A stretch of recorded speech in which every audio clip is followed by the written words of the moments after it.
You don't usually notice the exact moment it happens. It's quick. Someone says something slightly off.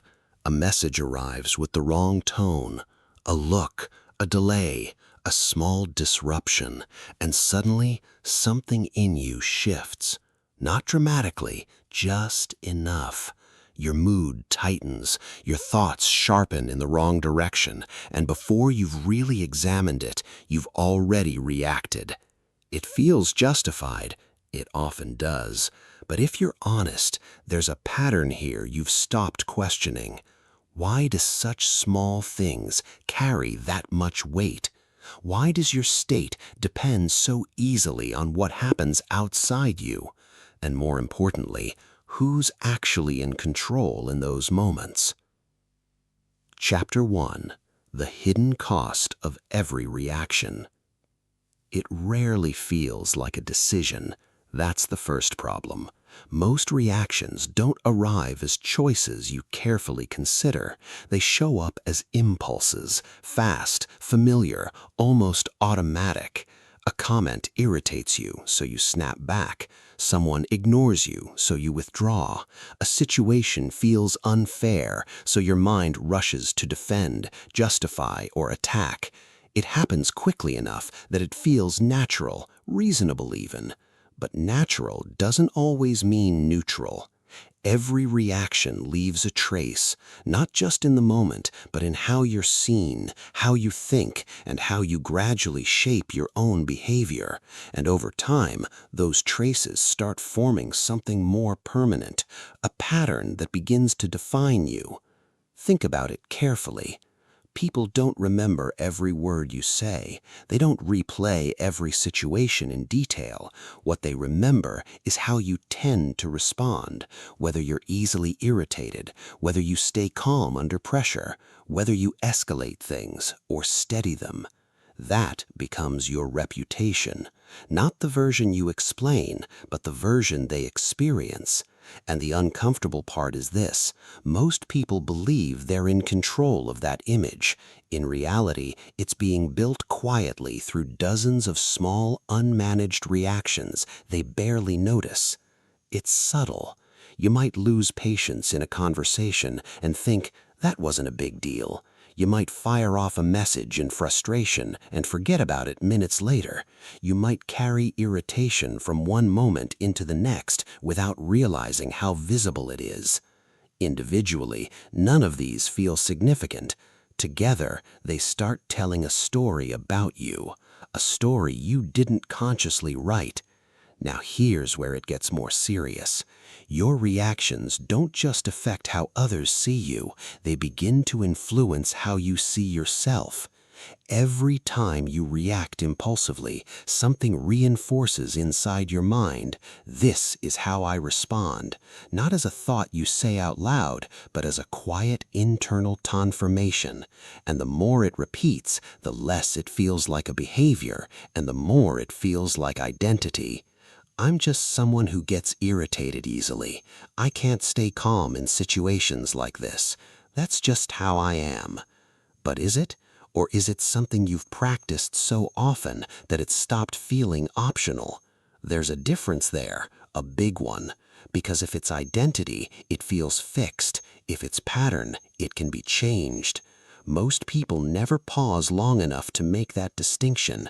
They experience the reaction, justify it, move on, and unknowingly strengthen it, again and again. There's also a cost you might not immediately see: clarity.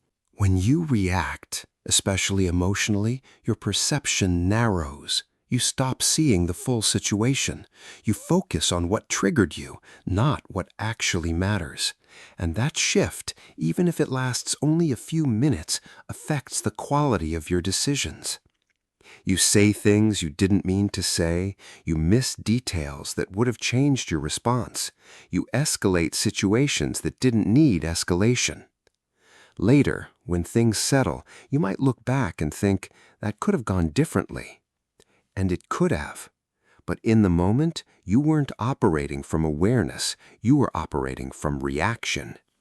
That's the hidden trade-off. A brief emotional release in exchange for long-term consequences. Strained conversations, misunderstood intentions, small damages to trust that quietly accumulate. And here's something even more uncomfortable. Not everyone reacts the way you do. You've seen it before. Someone remains calm in a situation where you would have reacted instantly. They pause, they observe, they respond in a way that feels measured, almost deliberate. At first, it might seem like personality. They're just naturally calm. But look closer. It may not be natural at all. It may be trained, practiced, built over time through awareness and restraint. Which raises a difficult question. If they can do that, why can't you? Or maybe a better question is, why haven't you tried to? Because reacting feels easier. It gives you immediate expression. It releases tension quickly. It feels like you're standing your ground, protecting yourself, asserting something. But ease can be misleading. Something can feel easy in the moment and still cost you more over time. And reacting often does exactly that. It costs you composure. It costs you influence. It costs you the ability to choose how you show up. And perhaps most importantly, it costs you control. Real control isn't about controlling situations or people. That's unpredictable, unstable, often impossible. Real control is much closer than that. It's in the space between what happens and what you do next. A space most people skip, not because it isn't there, but because they've never trained themselves to notice it. So they live in reaction mode, believing it's just how life works. Something happens, you react. But what if that's incomplete? What if there's something in between that you've been ignoring this entire time? A small pause, almost invisible, but powerful. Because inside that pause is the difference between being driven by your emotions and directing them. Most people never develop that pause, which is why their reactions feel automatic, which is why their patterns feel permanent, which is why their outcomes keep repeating. The cost isn't loud. It doesn't announce itself clearly. It builds quietly, in strained dynamics, missed opportunities, unnecessary conflicts, and a growing sense that things could feel more stable, but somehow don't. And all of it ties back to something that seems so small in the moment, a reaction. Not one, but many, unnoticed, unexamined, repeated.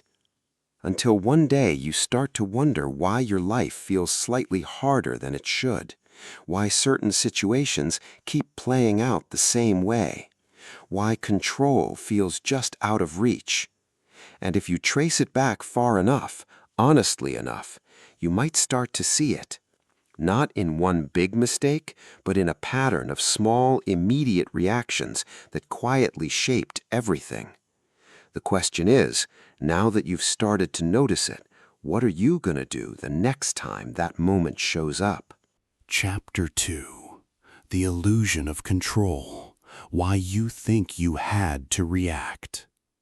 You tell yourself it just happened, no time to think, no space to choose. Something hit a nerve and the reaction followed.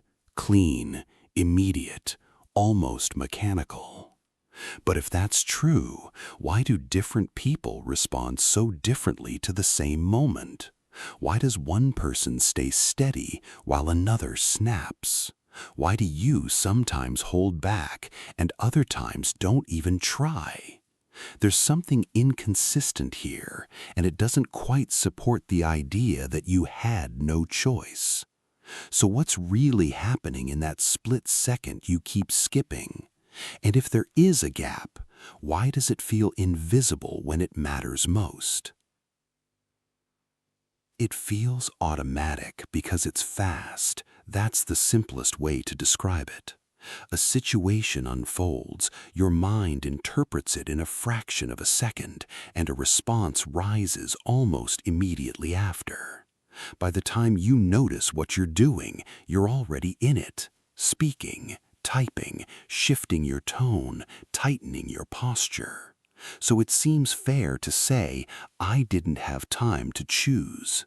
But speed doesn't eliminate choice, it hides it.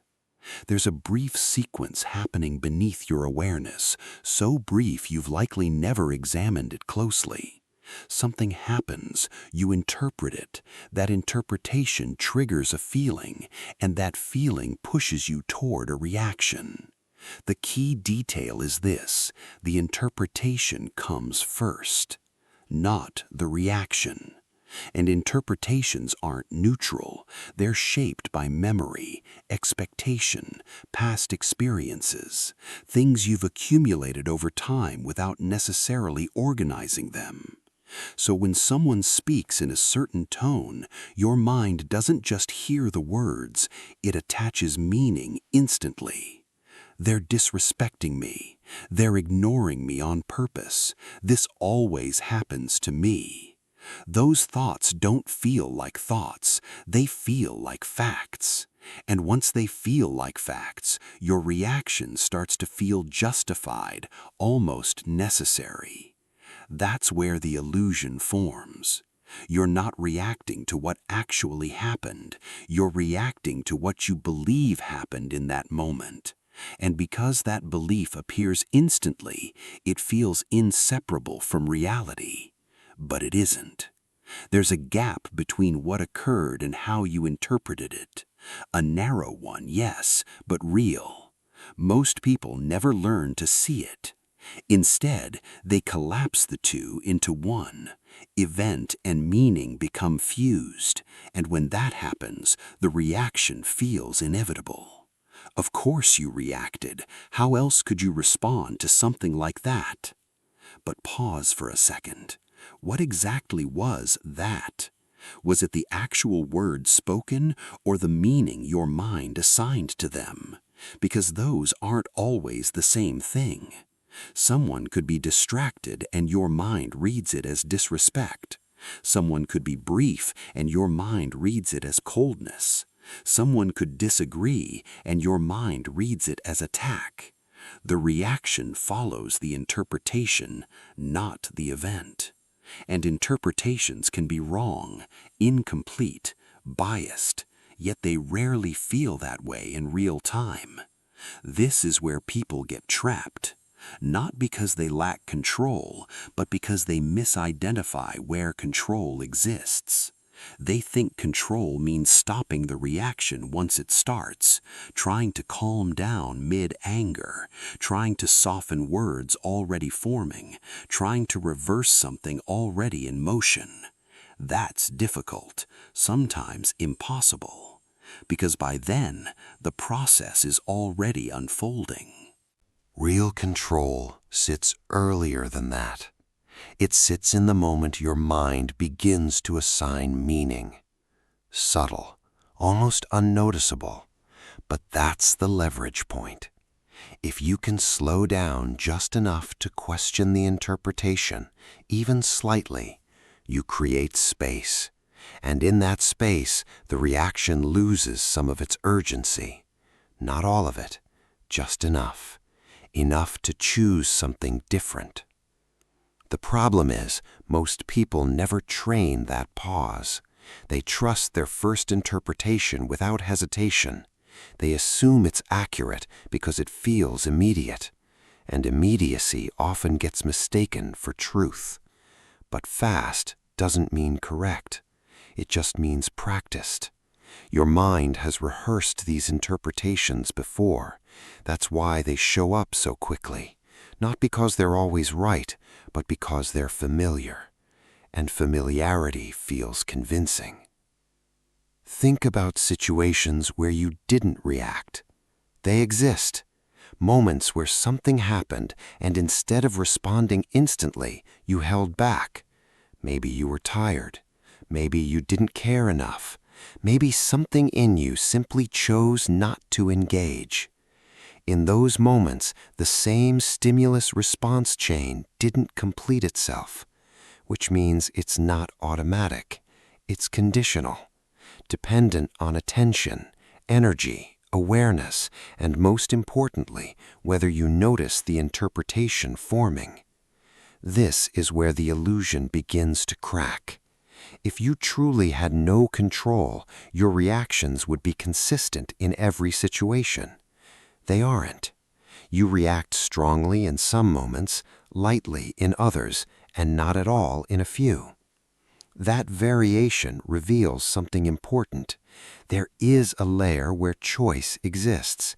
It's just unstable, untrained. And because it's untrained, it disappears under pressure. That's why it feels like you had to react. You didn't see the alternative quickly enough. Not because it wasn't there, but because your mind moved faster than your awareness. So the goal isn't to eliminate reactions entirely. That's unrealistic. The goal is to become aware of the moment before the reaction locks in, the moment where interpretation is still forming, still flexible. That's where you begin to regain control. At first, it will feel unnatural. You'll catch it late, after the reaction, not before. You'll look back and think, I see what happened there. That's still progress, because awareness, even delayed, starts to weaken the illusion. Over time, that awareness moves closer to the present moment, closer to the trigger, until eventually, in a few rare situations, you notice it as it's happening. And in that moment, something shifts. The reaction that once felt automatic now feels optional. Not easy to change, but possible. And that changes everything. Because once you see that your reactions aren't forced, they're chosen, however quickly, however unconsciously, you can no longer fully justify them the same way. You begin to take responsibility. Not in a heavy self-critical sense, but in a clear, grounded way. This is happening inside me. This response is coming from somewhere. And if it's coming from somewhere, it can be understood, adjusted, redirected. That's where real control begins. Not in suppressing emotions, not in pretending not to feel, but in recognizing that the moment you thought was automatic never truly was. There was always a gap, small, easy to miss, but powerful enough to change how everything unfolds, if you learn how to see it. You don't always see it coming. One moment you're steady, composed, then something small shifts, and it's like a switch flips inside you. The tone feels off, the look lingers too long, a comment lands in a way it shouldn't, and suddenly you're not responding, you're reacting. What's strange is how specific it is. Not everything gets to you, just certain things, certain people, certain patterns, almost like they know exactly where to press without even trying. So why those moments? Why do they reach you so quickly, and why do they feel so personal when they happen? It's rarely about what just happened. That's the part most people resist. Because in the moment, it feels obvious. Someone says something sharp, you react. Someone dismisses you, you feel it. Someone crosses a line, you respond. Cause and effect, clean, direct. But if it were that simple, everyone would react the same way to the same situations. They don't. What barely affects one person can completely disrupt another. What one person laughs off, someone else carries for hours. That difference isn't random. It points to something deeper, something already there before the moment even began. A trigger. Not the surface-level kind people casually mention, but something more embedded.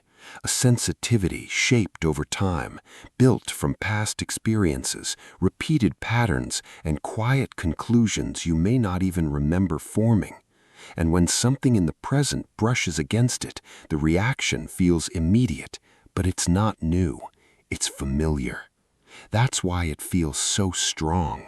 You're not just reacting to what's in front of you, you're reacting to what it connects to. a tone that reminds you of being dismissed, a delay that feels like being ignored, a disagreement that echoes something older, something unresolved. The present moment becomes a doorway, and your reaction is pulling from everything behind it. This is why certain people seem to affect you more than others. It's not always about their behavior alone. It's about how their behavior intersects with your internal patterns. They might not even be aware of it, but something in how they speak, act, or respond aligns with a sensitivity you haven't fully examined. So when they say something simple, it doesn't land as simple. It lands with weight. And you feel compelled to respond, to correct, to defend, to prove something, sometimes not even to them, but to yourself. Because triggers don't just create reactions, they activate meaning. This matters. This says something about me. I can't let this pass. And once that meaning is attached, the reaction gains urgency. It feels necessary. But here's the uncomfortable part.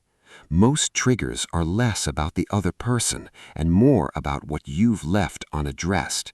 That doesn't mean the situation is always fair or that people never cross real boundaries. They do.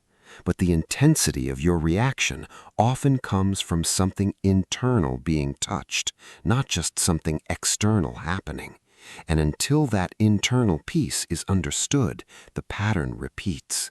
Different situation, same reaction. Different person, same feeling. You might even notice it if you look closely. Certain themes show up again and again. Being overlooked, being misunderstood, not being taken seriously, not being respected. Whatever it is, it carries a familiar emotional tone. That familiarity is a clue. It suggests that the reaction isn't entirely about the present moment. It's tied to a narrative your mind already knows how to play. And once that narrative starts, your reaction follows almost automatically. This is where most people stay stuck.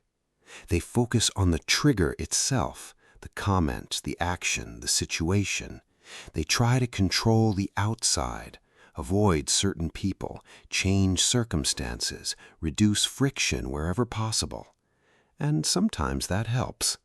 But it doesn't solve the core issue, because triggers don't disappear when you avoid them. They wait, quietly, until something similar appears again. Then the same reaction rises.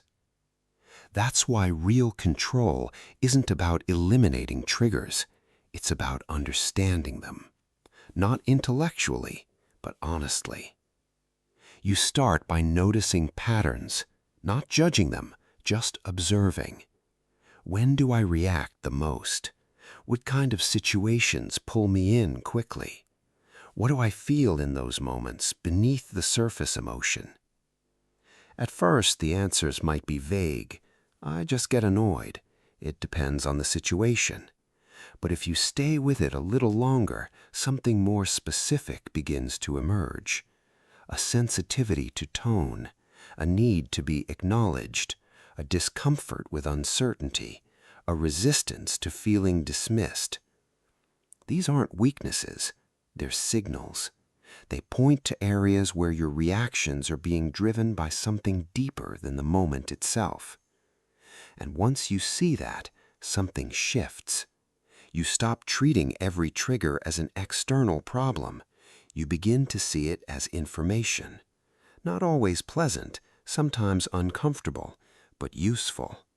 Because each trigger shows you where your control weakens. Not permanently, just in that specific space.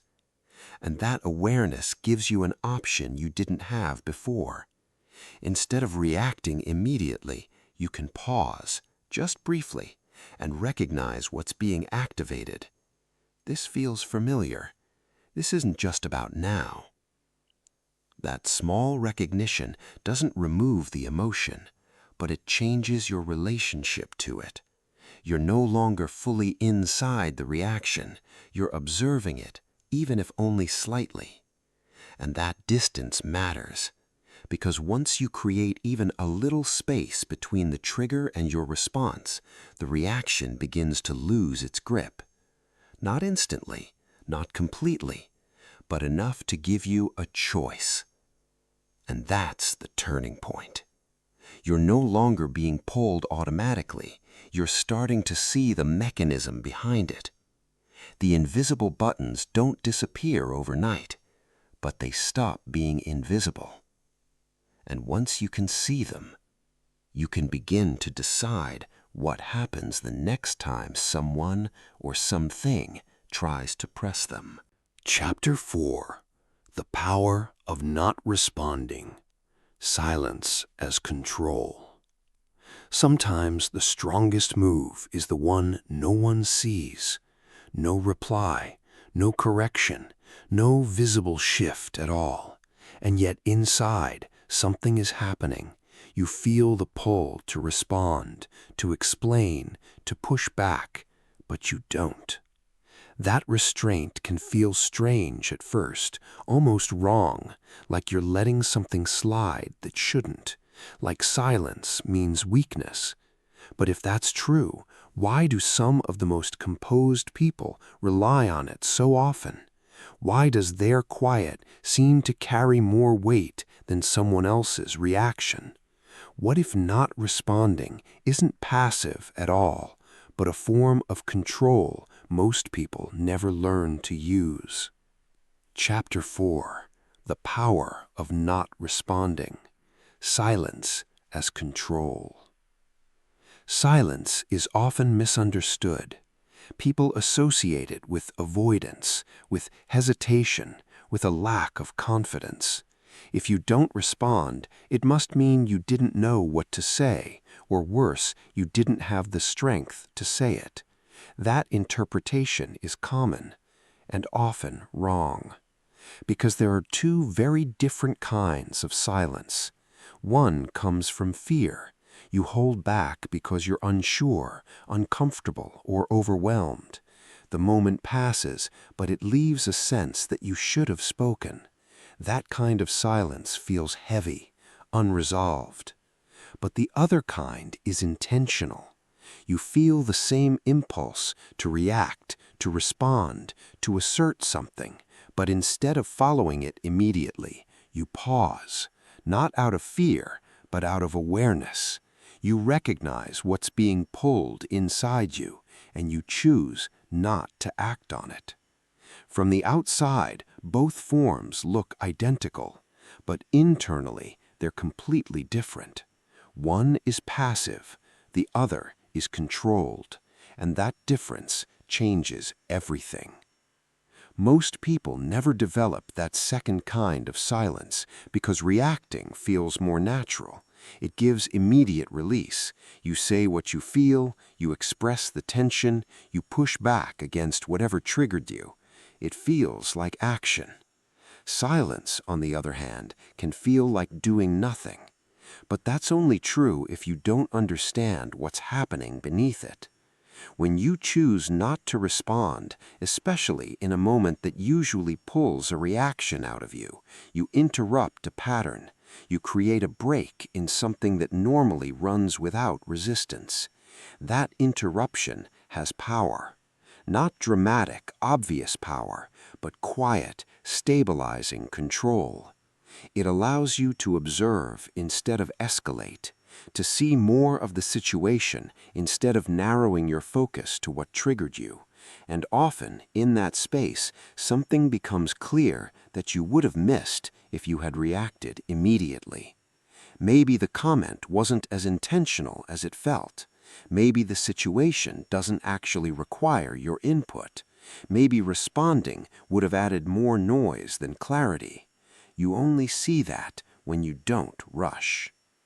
There's also another layer most people overlook. When you don't respond, you shift the dynamic.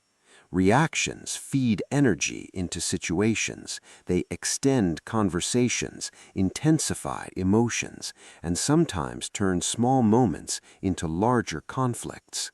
Silence, when used intentionally, does the opposite. It removes fuel. And without fuel, many situations lose momentum on their own. That doesn't mean you stay silent all the time. It means you become selective.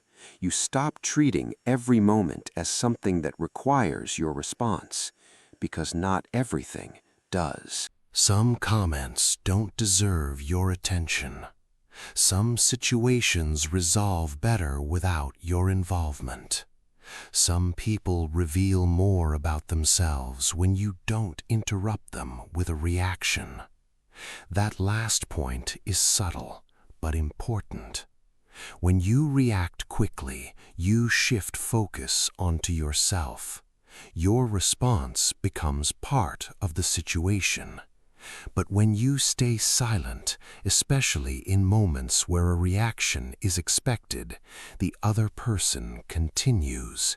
They talk more, they reveal more, they show their patterns more clearly, and you get information you wouldn't have had otherwise. That's not manipulation, it's observation.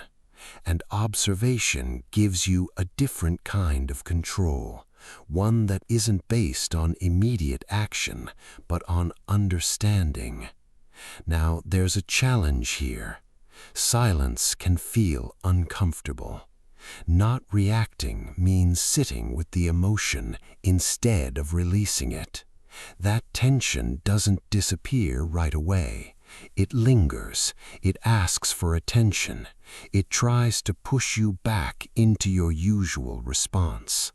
That's the difficult part, because in those moments you're not just dealing with the situation, you're dealing with your own internal momentum. The urge to respond, the need to clarify, the pull to defend or correct. And choosing silence means allowing that urge to exist without acting on it. At first, that can feel unnatural, even frustrating. But over time, something shifts. You realize that the emotion doesn't control you as much as it felt like it did. It rises, it peaks, and if you don't feed it, it begins to settle on its own. You don't have to suppress it, you just don't have to act on it immediately.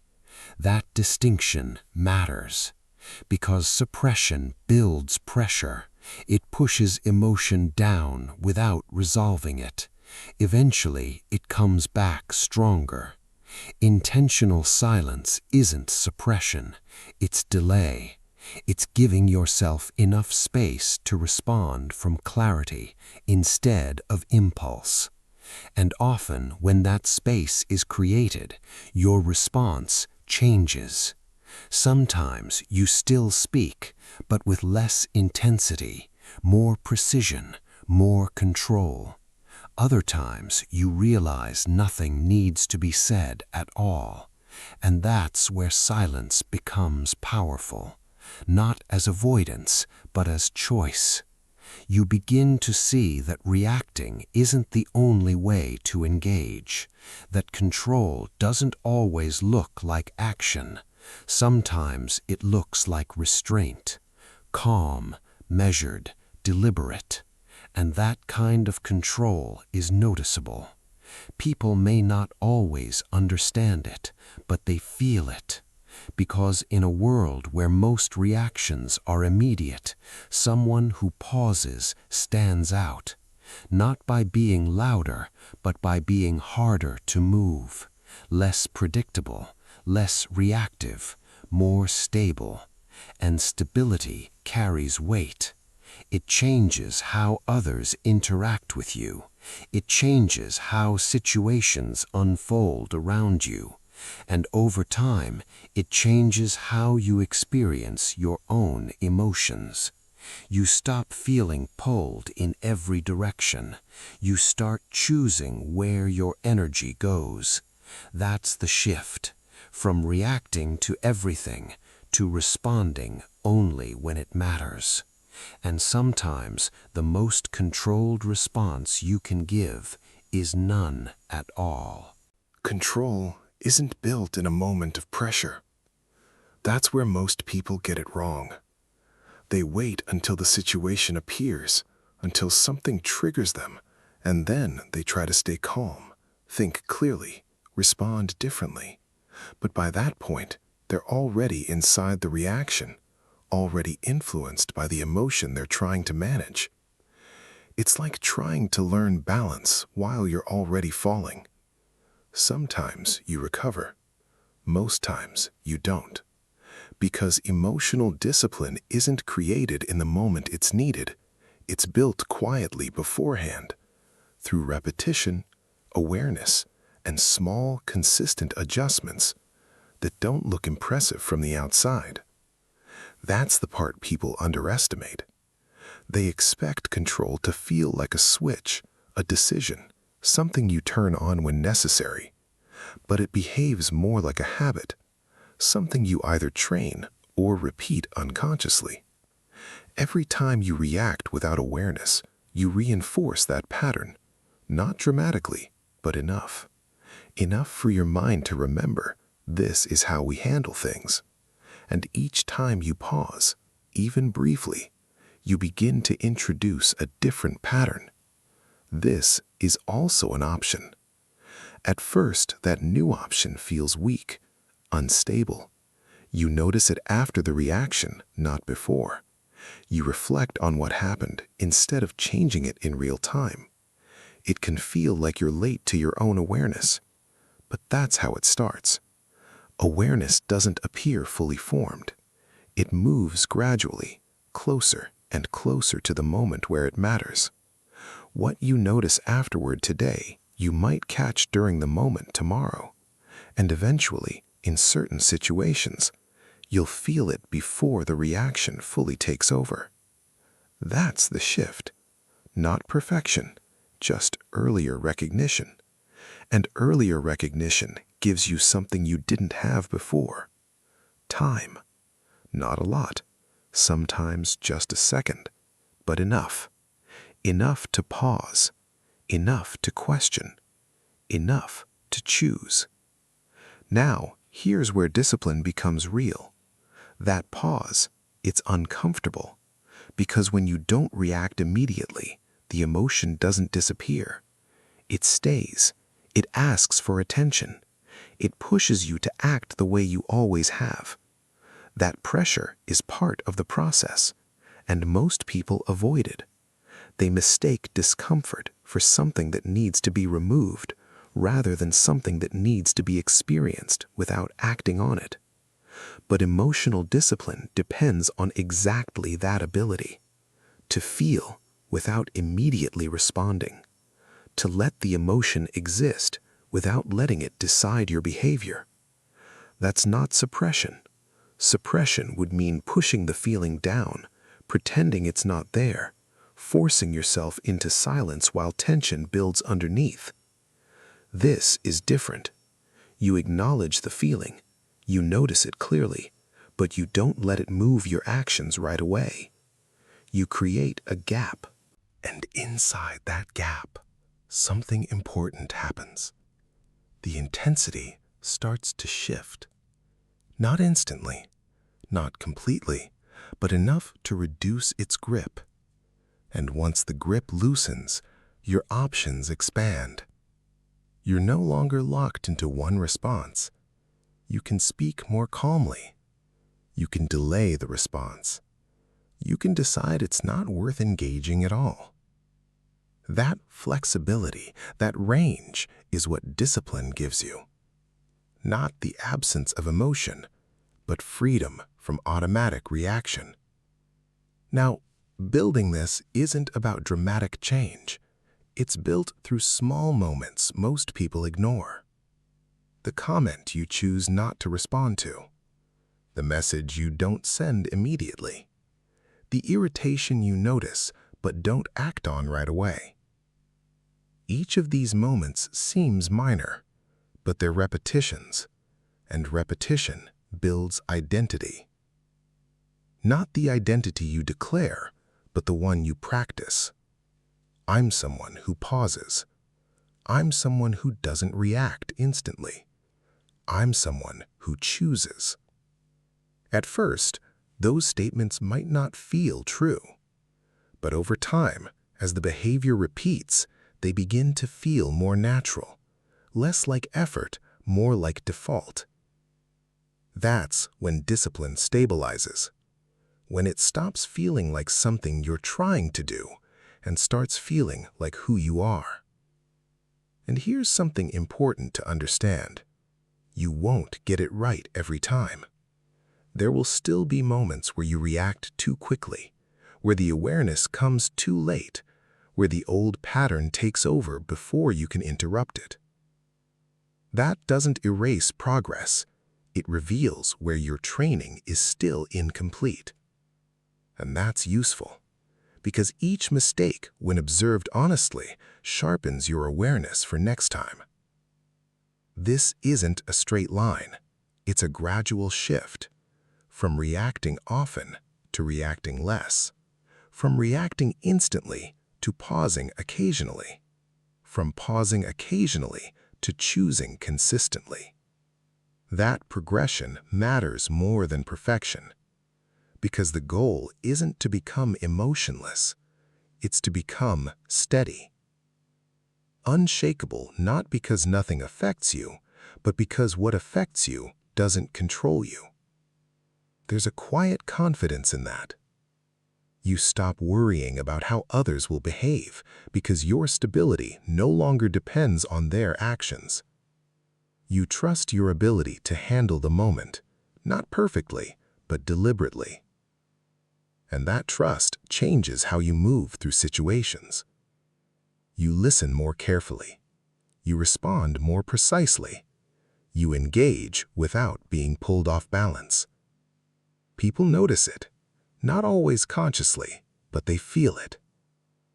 Because when someone isn't easily shaken, their presence changes the dynamic. They don't add unnecessary tension. They don't escalate quickly. They don't react in ways that create more chaos. They hold their ground calmly. And over time, that becomes your baseline. Not forced, not fragile, built. Through small pauses, repeated awareness, and the decision again and again to not let the moment control you. That's emotional discipline. Not something you switch on, something you become.